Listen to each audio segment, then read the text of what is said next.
Hello friends, welcome back. This is Ngang, and today I am going to teach you how to make super crispy, delicious kale chips. Okay, so let me show you how to do it. I harvested all of these.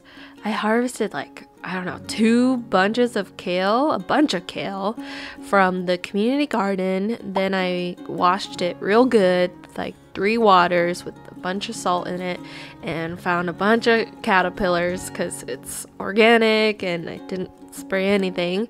So wash your kale really good. Then I laid it all out on a towel to dry, and you can see here I'm rolling up the towel to dry my kale. But if you have a salad spinner, go ahead and do that, or if you just leave it out for an hour or 2, it'll totally dry on its own. So then after your kale is dried, you're gonna put it into a bowl. Then into the bowl, I like to drizzle a lot of olive oil, probably about a half cup. Then I put in the juice of half a lemon or whole lemon, but I think half a lemon's good.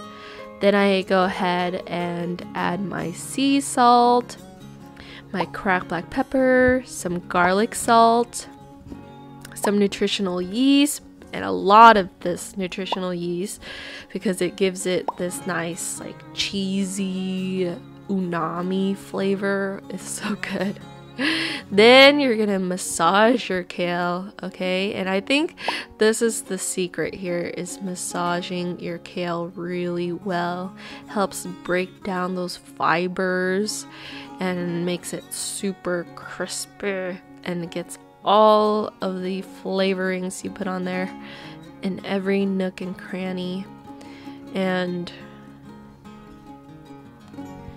so yeah, you're gonna massage it till it's really soft. Then pour it onto a baking sheet. I ended up using 2 baking sheets because look at all this kale. You don't want it to overlap too much. You want a nice even layer.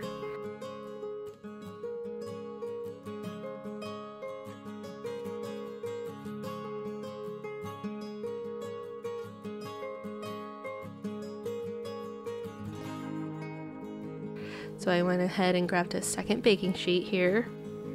Beautiful, beautiful. Then I realized my racks were not correct, so I had to redo my racks. Alright, there we go. Put it in the middle and the top rack.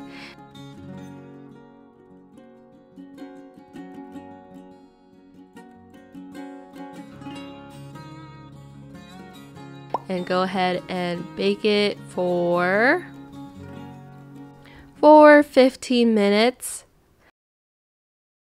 Okay, and then after 15 minutes, you're going to take it out of the oven and you're going to use your spatula or chopsticks and move your kale around and get everything distributed and evenly laid out.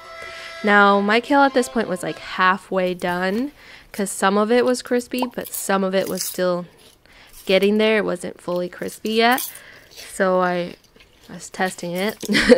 You gotta give it a crunch test, and if it's still a little soft, you're gonna smooth it out into another even layer. And I lowered the heat to 300 this time, and then I put it back in the oven for another and check this out. Check out this crunch.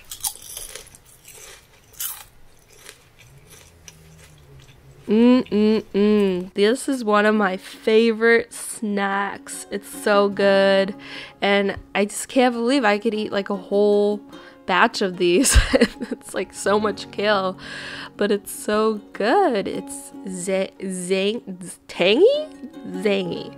one of those, and it's crispy. It's got that umami, slightly cheesy flavor from the nutritional yeast. It's so good.